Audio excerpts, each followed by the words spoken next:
अनंत कोटी ब्रह्मांड नायक महाराजाधिराज योगीराज परब्रह्म सच्चिदानंद भक्त प्रतिपालक शेगाव निवासी समर्थ सद्गुरू श्री गजानन महाराज की जय. नमस्कार. जय गजानन. तुमच्या सगळ्यांचं आपल्या चॅनलमध्ये खूप खूप स्वागत आहे. कलियुगामध्ये सर्वश्रेष्ठ हे नाम सांगितलं आहे.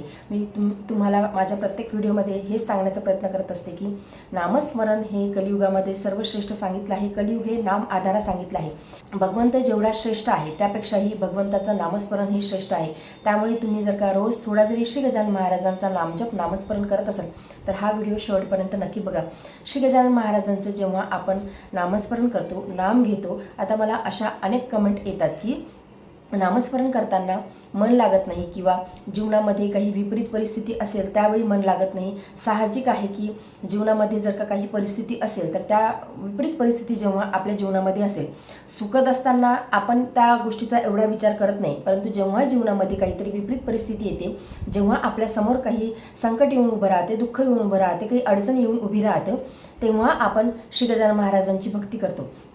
परंतु आपण श्री गजानन महाराजांचं नामस्मरण रोज करायला हवं. मग जीवनामध्ये कसलीही परिस्थिती असो, भले ती सुखद असो, म्हणजे ती आपल्याकडून असो किंवा मग ती विपरीत परिस्थिती असो, कोणत्याही परिस्थितीमध्ये श्री गजानन महाराजांचं नामस्मरण हे करत राहायला हवं. आणि समजा नामस्मरणामध्ये मन लागत नसेल, आता होतं कधी कधी की नामस्मरण करताना मन लागत नाही, डोक्यामध्ये असंख्य विचार असतात, त्यावेळी मग त्या नामस्मरण केल्याचं आपल्याला फळ मिळणार आहे का? नक्कीच मिळणार आहे. तुम्ही जेवढं जास्त श्री गजानन महाराजांचं नामस्मरण कराल, म्हणजे भलेही त्यात मग मन लागो किंवा न लागो, परंतु ते जे नाम आहे ते नाम त्या गोष्टीचं काम करणार आहे. मग आपल्या या भौतिक गोष्टीपासून तर गजानन महाराजांच्या प्राप्तीपर्यंत, भगवंताच्या प्राप्तीपर्यंत सगळ्या गोष्टी आपल्याला मिळणार आहेत. त्यामुळे रोज थोडा थोडा नामजप करण्याची सवय स्वतःला लावून घ्या. सवय लावून घ्यायची म्हणजे एका डिसिप्लिनमध्ये तुम्हाला जेव्हा वेळ मिळेल त्यावेळी तुम्ही लक्ष द्यायचं आहे की मला आता नामजप करायचं आहे. अगोदर तुम्ही 2 मिनिटापासून सुरुवात करा, मन लागत नसेल मग हळूहळू 5 मिनटं, 10 मिनटं, 20 मिनटं, 30 मिनटं रोज नामजप करण्याचा प्रयत्न करा. मी मागच्या वेळेसही तुमच्यासोबत एक व्हिडिओ शेअर केला होता की बाजारामध्ये काउंटर मिळतात, ते काउंटर आणून देखील तुम्ही नामजप करू शकता किंवा तुम्ही माळेवरती नामजप करू शकता. माळेवरती नामजप करणं श्रेष्ठच आहे, परंतु माळ घ्यायला आता वेळ नसेल किंवा माळीचे देखील भरपूर नियम आहेत की आपण जेव्हा माळ घ्यायला घेतो तेव्हा माळीची जी वाळ आपण जी ओढतो ती एका विशिष्ट याच्यामध्येच ओढल्या गेली पाहिजे. जे पहिलं बोट आहे ते त्या माळीला स्पर्श व्हायला नको. मग सगळ्यांकडूनच अशा पद्धतीने माळ ओढणं होत नाही. माळीची जी मणी आहे ते अशा पद्धतीने सगळ्यांकडूनच ओढणं होत नाही, नामजप करणं होत नाही. मग त्यावेळी तुम्ही सरळ सरळ मार्केटमधून काउंटर आणून घ्या आणि काउंटरवरती तुम्ही नामजप करा किंवा चालता बोलता उठता बसता तुम्ही नामजप करू शकता. आता नामजप काउंटरवरती का करायचा, म्हणजे तसं आपण तोंडाने मुखाने तर करतो, एक कॉन्सन्ट्रेशन आपलं लागलं असतं. जेव्हा आपण माळीवरती नामजप करतो किंवा आपण काउंटरवरती नामजप करतो त्यावेळी आपले कॉन्सन्ट्रेशन झालेलं असते. एकांत चित्तामध्ये, शांत चित्तामध्ये तुम्ही नामजप करायला बसा. रात्री झोपण्याच्या पूर्वी तुम्ही नामजप करण्याचा प्रयत्न करा.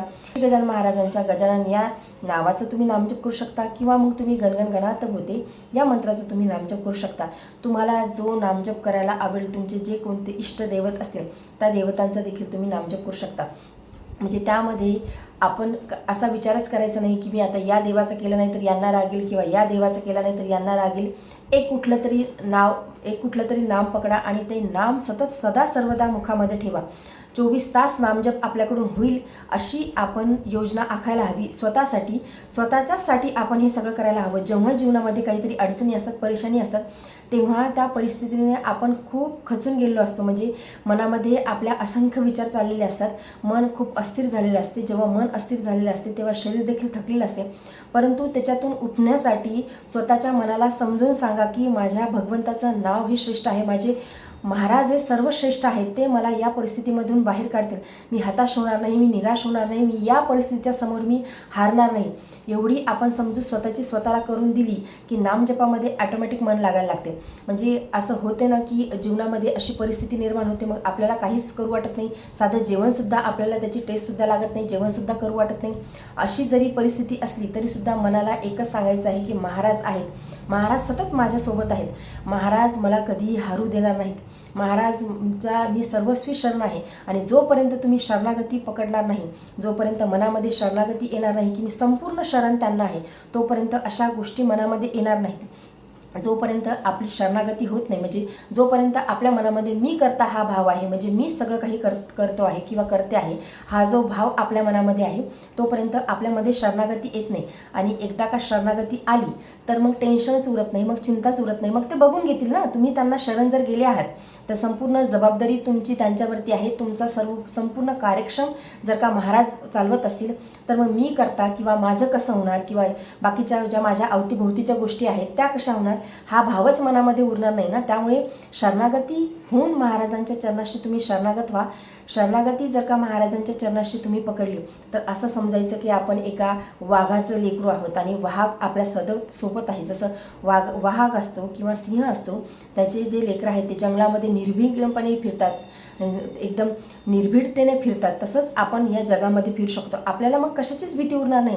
मनामध्ये जेव्हा भीती उत्पन्न होते, जेव्हा वाईट विचार उत्पन्न होतात, त्यावेळीच आपली परिस्थिती अशी झालेली असते की आपला नामजपामध्ये मन लागत नाही. आपण जेव्हा खूप डिप्रेस झालेलो असतो, मनामध्ये भीती असते, वाईट विचार असतात, निगेटिव्ह विचार आपल्या मनामध्ये ठासून भरलेले असतात, त्यावेळी त्या विचारातून बाहेर पडणं आपल्याला गरजेचं असते. आणि बाहेरचा व्यक्ती हा कुणीच करू शकत नाही. किती जरी जवळचा व्यक्ती असेल तरीसुद्धा ही गोष्ट कोणीच करू शकत नाही जोपर्यंत आपलं मन आपल्याला सांगत नाही की माझे महाराज माझ्यासोबत आहेत, ते बघून घेतील, मी त्यांना संपूर्ण शरण आहे आणि मी जर का त्यांच्या चरणाशी शरणागती पकडली आहे तर माझी संपूर्ण जबाबदारी त्यांच्यावरती आहे.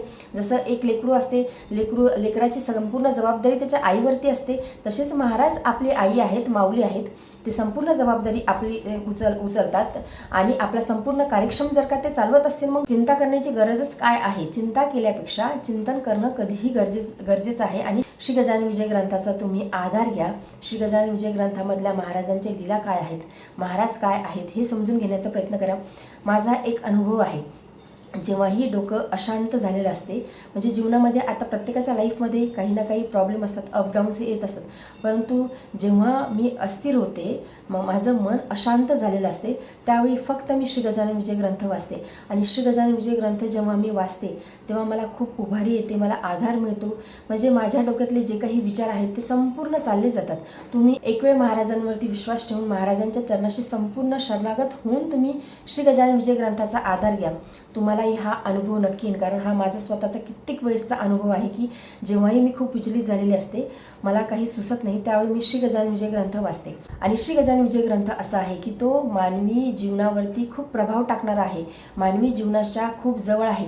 हे अवतरण हे कलियुगामध्ये झालेलं आहे आणि कलियुगामध्ये ज्या ज्या गोष्टी होत्या, म्हणजे महाराजांना जाऊन असे काही खूप वर्ष झालेले नाही, महाराजांचं अवतार कार्य होऊन काही खूप असे वर्ष झालेले नाही, एक 150 वर्षापूर्वीची गोष्ट आहे. आणि तेव्हाही कलियुग होतं.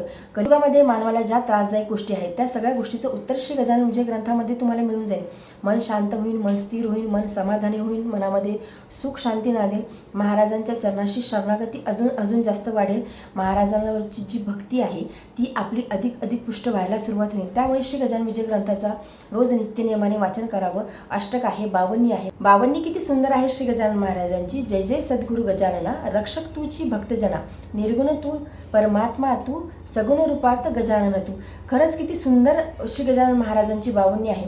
आपण बावन्नीचं जरी नित्यनियमाने रोज पठण केलं ना तरीसुद्धा मनामधले जे काही वाईट विचार आहेत, मनामधल्या ज्या काही वाईट गोष्टी आहेत, म्हणजे वाईट विचार आपल्याला प्रवृत्त करतात काही गोष्टी करण्यासाठी, ते सगळे विचार नष्ट होतात. श्री गजानन महाराजांच्या बावन्नीचं रोज नित्यनियमाने जर का तुम्ही पठण करत असेल तर या ज्या गोष्टी मी तुम्हाला सांगत आहे, स्तोत्र असेल, बावन्नी असेल, किंवा मग श्री गजानन महाराजांचा श्री गजानन विजय ग्रंथ असेल, किंवा मग श्री गजानन महाराजांचं नामस्मरण असेल.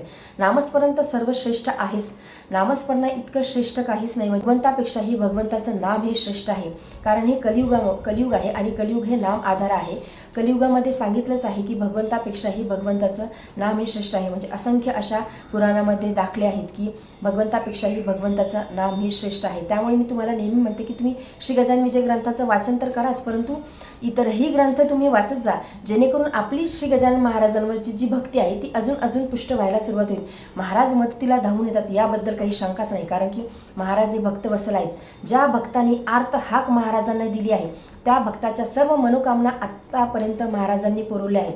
जो भक्त एकनिष्ठ आहे, महाराजांच्या चरणाशी शरणागत आहे, प्रत्येक भक्ताच्या सर्व इच्छा महाराजांनी पुरवल्या आहेत. मग त्या इच्छा कुठल्याही असो. मला जर का काही विपरीत परिस्थिती भेडसावत असेल, तुम्ही कुठल्या संकटामध्ये असाल, तुम्ही कुठल्या तरी एका अडचणीमध्ये फसलेले असाल, त्यावेळी तुम्ही श्री गजानन विजय ग्रंथाचा आधार घ्या.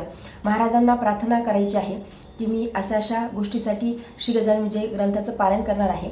तुम्ही 21 दिवसामध्ये तुमचं पारायण जेव्हा पूर्ण होईल त्यावेळी तुमची जे काही अडचण आहे ती नक्कीच दूर झालेली असेल. या गोष्टीचा देखील तुम्ही अनुभव घेऊन बघा.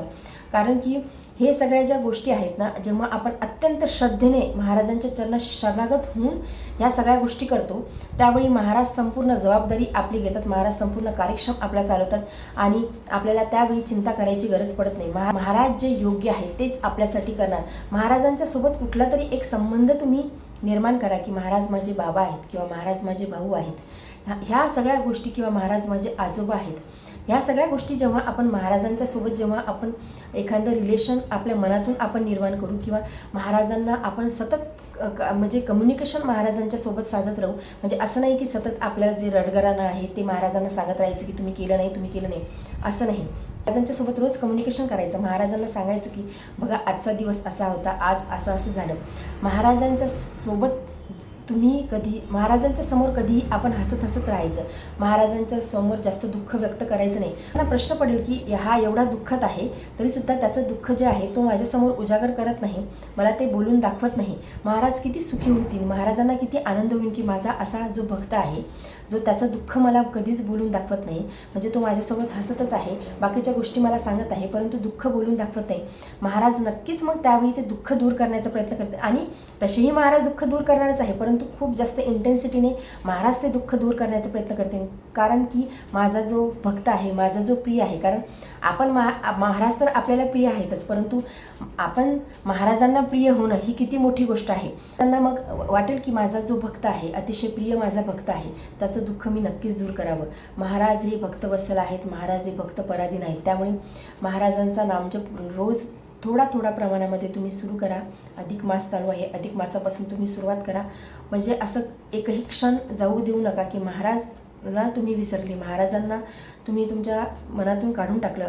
कसलीही परिस्थिती असो महाराज सदैव माझ्यासोबत आहेत हाच विचार करा. एकही क्षण महाराजांच्या नामस्मरणाशिवाय किंवा नामजपाशिवाय घालू नका.